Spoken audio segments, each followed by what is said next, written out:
Allez, aujourd'hui petite dédicace à l'Algérie avec une recette de coca. Pour ça, je vais commencer par émincer un oignon.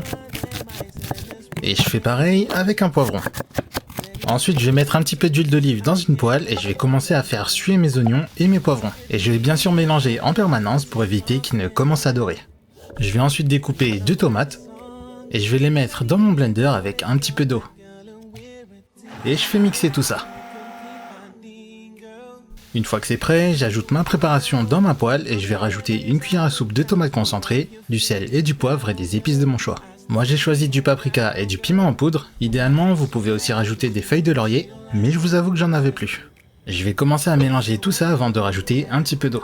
Et maintenant je vais faire réduire tranquillement à feu doux, cette étape est super importante sinon ça va humidifier votre pâte et l'empêcher d'être bien croustillante. Allez, je vais ensuite prendre une pâte feuilletée sur laquelle je vais venir étaler ma préparation en laissant quand même une petite bordure. Par-dessus, on va venir ajouter le fromage râpé de notre choix. Et on recouvre d'une seconde pâte feuilletée. Je vais venir sceller les bords à l'aide d'une fourchette et je vais badigeonner de jaune d'œuf sur l'ensemble de ma pâte. Une fois que c'est fait, je vais venir quadriller ma pâte en prenant le soin de seulement couper la pâte du haut. Et je dépose une olive noire dans chaque part, ensuite direction le four pour une dizaine de minutes à 200 degrés. Et voilà, c'est prêt. Allez, comme d'habitude, pour me soutenir, n'oubliez pas de liker et de commenter la vidéo et bien sûr de vous abonner. Ciao!